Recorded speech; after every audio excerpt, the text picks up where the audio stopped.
ඉලෙක්ට්‍රොනික තාක්ෂණය ගැන සොයන ඔයාලට මුලින්ම ආයුබෝවන් කියලා පිළිගන්නවා. ඔන්න අදත් මම ඔයාලට අලුත් සර්කිට් එකක් අරන් ආවා. අපි බලමු මේ මොකක්ද කියලා.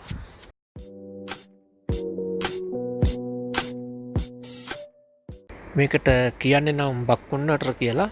නමුත් මේක ගැන පැහැදිලි කිරීමක් කරොත් ඔයාට පුළුවන් මේකට ඉන්පුට් කරන්න වෝල්ට් 6 ඉඳලා වෝල්ට් 40 දක්වා අවුට්පුට් එක ගන්න පුළුවන් 5 වෝල්ට් 3 ඇම්පියර්. ඒ කියන්නේ ඇම්පියර් 3ක් දක්වා උපරිම සුපිරි පව එකක් ඔයාට ගන්න පුළුවන් අඩු නැතුව. මෙන්න මේ දේවල් තමයි ඒකට අවශ්‍ය වෙන්නේ. LM2596 IC එකක්,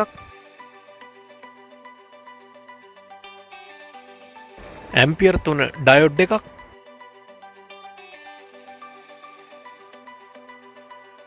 තිස්තුන UF හෝ 47 UF වෝල්ට් 50 කැපැසිටර් එකක්, 47 UF වෝල්ට් 10 හෝ 16 කැපැසිටර් එකක්, ප්‍රින්ටඩ් බෝඩ් එකක්, සෙන්ටිමීටර් 2ක වගේ විස්කම්බයක් තියෙන පෙරයිට් කෝර් එක, ගේජ් 22කින් පොටවල් 35ක් ඔයාට ඔතා ගන්න ඕන. මෙන්න මේ විදිහට තමයි ඒක ඔතා ගන්න ඕන. පොටවල් වල දුරස් පර්තරය එහාම යට පත් නැන්නේ. පොටවල් 25ක් ඔතන්න ඕන ගේජ් 22කින්. ඔයා දන්නවා කොයිල් කම්බි සෝල්ඩින් කරන්න, ඒ කියන්නේ ඊයන් තියලා පාස්සන්න ඒ තැන් හොඳට සූරලා ගන්න ඕන කියලා. මෙන්න මේ වගේ මේ IC එක නම් එහෙමට රත් වෙන්නේ නැහැ. ඒ වුණාට කෝකටත් අපි IC එකට හීට් සින්ක් එකක් මේ විදිහට දාගමු. අපි එහෙනම් දැන් වැඩේට යමු. දැන් මේ IC එක මෙන්න මේ විදිහට බෝඩ් එකට පාස්ස ගන්න.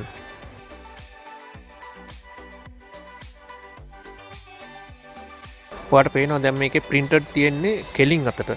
ඒ කෙලින් අතට එන විදිහට තමයි දැන් මේ මම IC එක දාලා පාස්සගෙන තියෙන්නේ.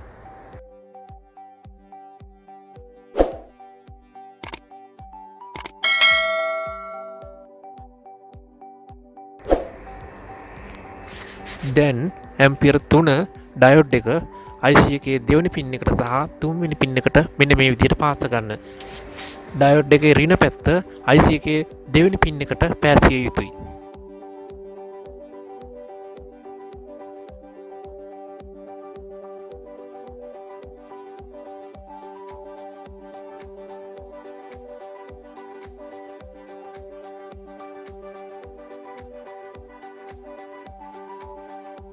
දැන් ඔයා උතාගත්තු කොයිල් එකේ පින් දෙක IC එකේ දෙවෙනි පින් එකට සහ හතරවෙනි පින් එකට මෙන්න මේ විදිහට පාස ගන්න.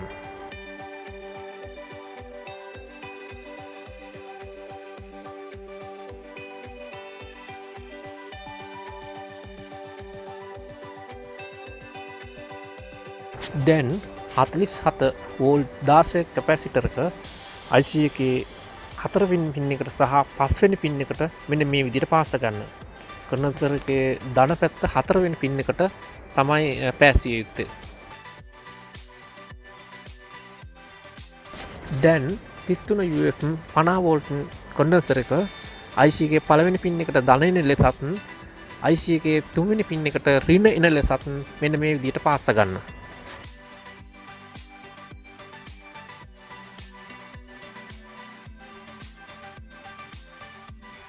IC එකේ තුන්වෙනි පින් එක සහ පස්වෙනි පින් එක ඍණ පවර් වලට දෙන්න ඕන. ඒක නිසා මම මෙන්න මේ විදිහට තමයි දැන් වයර් එකකින් මේ දෙක එකට අමුණ ගන්නේ.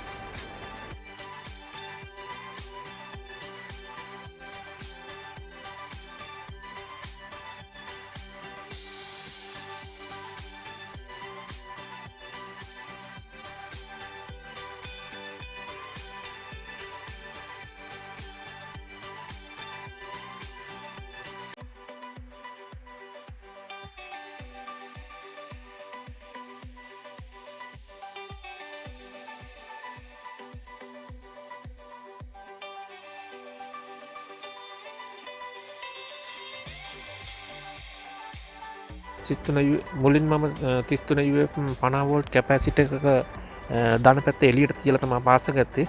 දැන් මම මේක පළවෙනි පින් එකට එන විදිහට වයර් එකකින් මෙහෙම ජොයින්ට් කරගන්නවා.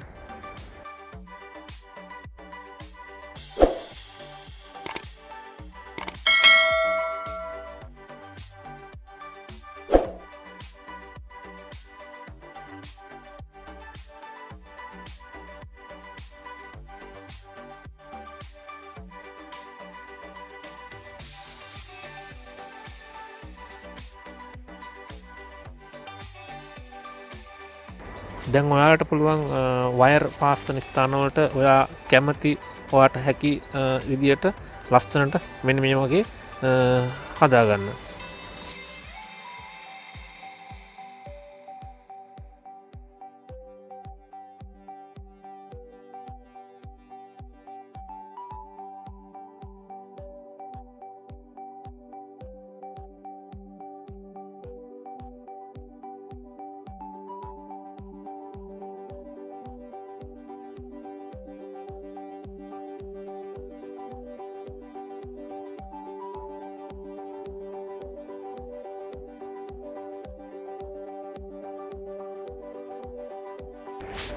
IC එකේ 3 වෙනි පින් එකකින් සහ 5 වෙනි පින් එකකින් වයර් එකක් මම මෙන්න මෙතෙන්ට දැන්ට තියලා පාස ගන්නවා.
ඔන්න දැන් සර්කිට් එකේ වැඩ ඉවරයි. අපි දැන් මේකට සප්ලයි වයර් සහ අවුට්පුට් වයර් ටික මෙන්න මේ විදිහට පාස් කරමු. වෝල්ට් ඉන්පුට් ධන වයර් එක මෙන්න මෙතෙන්ට පාස් කරන්න. වෝල්ට් ඉන්පුට් ඍණ වයර් එක මෙන්න මෙතෙන්ට පාස් කරන්න. වෝල්ට් අවුට් ධන වයර් එක මෙන්න මෙතනට පාස් කරන්න. වෝල්ට් අවුට් ඍණ වයර් එක මෙන්න මෙතනට පාස් කරන්න. ඔයා දන්නවා ඍණ ඉන්පුට් එකයි අවුට්පුට් එකයි දෙකම එකයි බව. මෙතනින් ඔබට පැහැදිලිව ඒක බලා ගන්න පුළුවන් කියලා මම හිතනවා. දැන් අපි චෙක් කරලා බලමු මේකේ වෝල්ටේජ් එක සහ බලය කොපමණ තියෙනවද කියලා.